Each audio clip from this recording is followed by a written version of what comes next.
dilim ng gabi, may apo. Isang mapagpalang araw mga kapamilya. Hindi inaasahan ng lahat ang isang simpleng briefing ay magiging simula ng mas mabigat na misyon.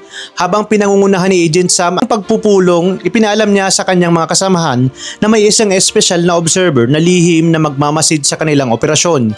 Ngunit mas lalo silang nabigla nang matuklasan ang naturang tao ay dati pala nilang katrabaho. Sa isang iglap ay napalitan ng pagdududa ng kanilang kumpiyansa dahil hindi nila alam kung maaari pa ba nila itong lubusang pagkatiwalaan.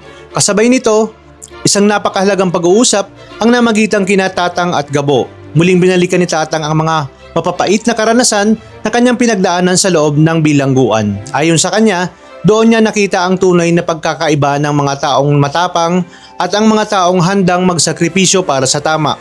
At sa lahat ng kanyang nakilala, si Gabo ang taong nakita niyang may pambihirang tapang, matibay na prinsipyo at pusong hindi sumusuko kahit gaano kalaki ang panganib.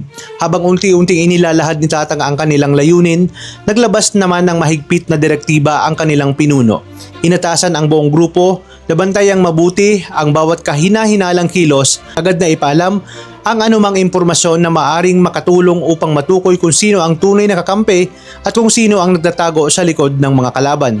Ngunit hindi rito nagtatapos ang revelasyon. Inamin ni Tatang na patuloy na lumalakas ang loob ng mga kriminal dahil may ilang makapangyarihang personalidad na sa halip ay pairali ng batas ay sila pa mismo ang nagiging kalasag ng mga sindikato. Dahil dito lalong naging mapanganib ang laban para sa mga taong tunay na naghahangad ng hustisya. Samantala, hindi rin naging maganda ang balitang pagtanggap ng kampo ni Umali. Agad niyang inuulat sa kanyang nakatataas na napakalaki ng nawala sa kanilang organisasyon kapag tuluyang bumagsak ang gininto ang lupa. Hindi lamang pera ang nakasalalay, kundi pati ang kanilang impluwensya at kapangyarihan na matagal nilang binuo. Dahil sa ulat na iyon, napilitan ang kanilang pinuno na pag-isipang mabuti ang susunod nilang hakbang. Sa kabilang panig naman, nagbigay ng matinding babala si Django sa kanyang ama at sa kanilang mga tauhan. Bagamat may umiiral silang kasunduan sa ilang tiwaling pulis, nilinaw niyang hindi iyon magiging dahilan upang magpaloko sila.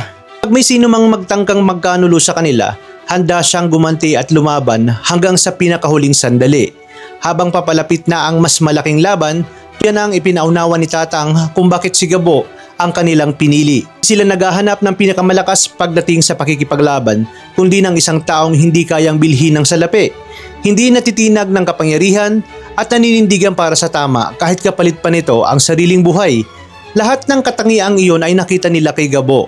Ang kanilang katapangan, husay sa pagkikipaglaban at matibay na paninindigan ang nagbibigay sa kanila ng pag-asang maibalik ang kapayapaan at mawakasan ang paghahari ng mga taong ginagamit ang kapangyarihan sa maling paraan. Ngunit habang papalapit si Gabo sa katotohanan, mas lalo ring lumalalim ang panganib na kanyang kakaharapin.